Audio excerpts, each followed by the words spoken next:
When politics collides with sports, the results can be explosive, and that's exactly what happened when Canada's Davis Cup team found themselves playing tennis in a ghost town atmosphere that felt more like a diplomatic crisis than an athletic competition. The Canadian tennis squad secured their spot in the 2026 Davis Cup qualifiers this past weekend, but the victory came with a price that has left the sporting world buzzing with uncomfortable questions. In what can only be described as one of the most politically charged tennis matches in recent memory, Team Canada defeated Israel 3-0 in a best-of-5 series that unfolded inside a completely empty Halifax stadium, a stark reminder of how global conflicts can infiltrate even the most seemingly apolitical sporting events. But here's where it gets controversial. Should athletic competitions become battlegrounds for geopolitical statements, or does sport deserve to remain a neutral zone? The dramatic turnaround began during Saturday's doubles match, where Liam Draxl from Newmarket, Ontario, partnered with Calgary's Cleeve Harper to stage a remarkable comeback against Israel's Jordan Hassan and Ofek Shimonov.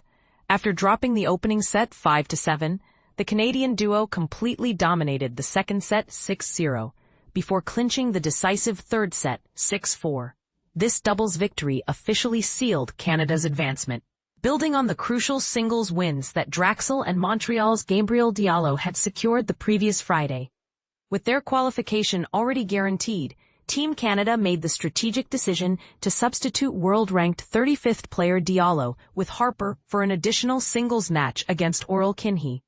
The tie was set to conclude with Draxl facing off against Daniel Kukierman in what would become a largely ceremonial final match. And this is the part most people are missing. The most striking aspect of this tennis triumph wasn't the quality of play or the comeback victory. It was the deafening silence of absent crowds and the heavyweight decision that created this unprecedented atmosphere.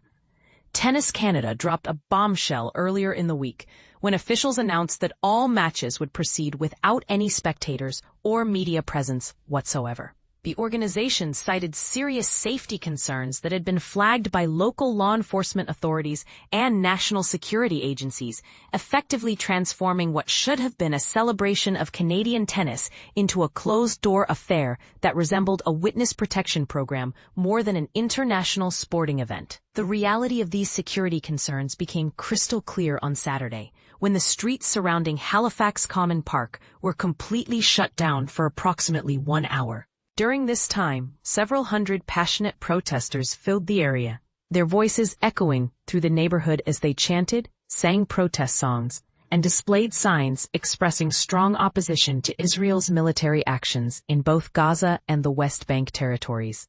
One particularly striking image emerged from the demonstration. Protesters had creatively transformed a tennis net into a banner bearing the message, "Don't play ball," leading the crowd on what became a powerful symbol of resistance against the sporting event. The visual metaphor was impossible to ignore, using the very equipment of the sport to protest the sport itself.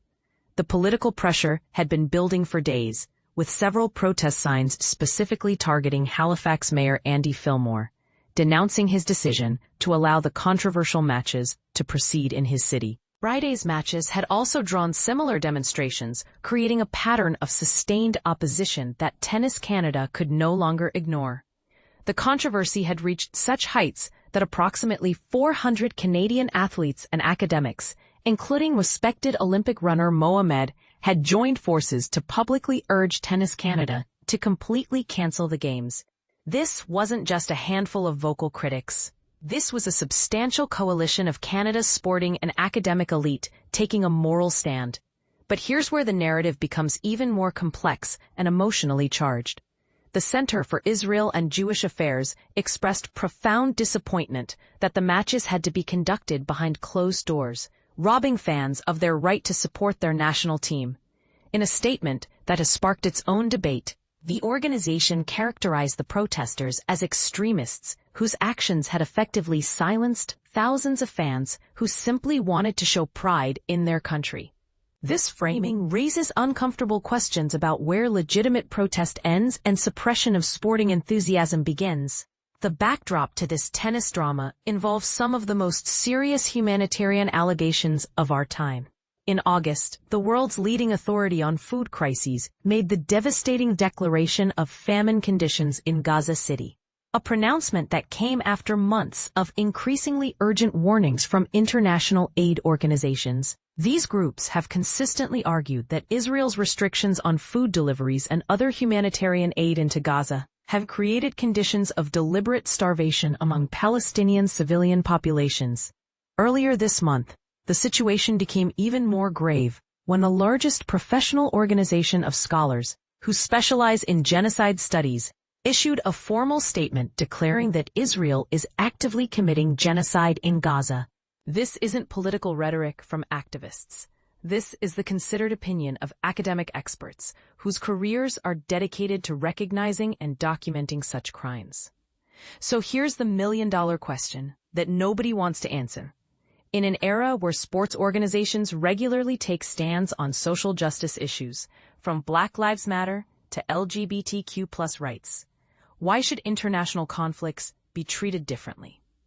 And conversely, if we accept that politics inevitably seeps into sports, are we comfortable with the precedent of canceling competitions based on the geopolitical actions of participating nations?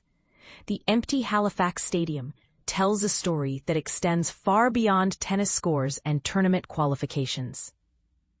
It represents the impossible position that sporting organizations find themselves in when asked to navigate between athletic competition and moral responsibility, between fan safety and freedom of expression, between supporting athletes and acknowledging human rights concerns. What do you think? Should Tennis Canada have canceled these matches entirely? Or was playing in an empty stadium the right compromise? More importantly, in a world where sports and politics seem increasingly intertwined, where do we draw the line between legitimate protest and the fundamental right to athletic competition? The answers might be more complicated than we'd like to admit, and that's exactly why this conversation needs to happen.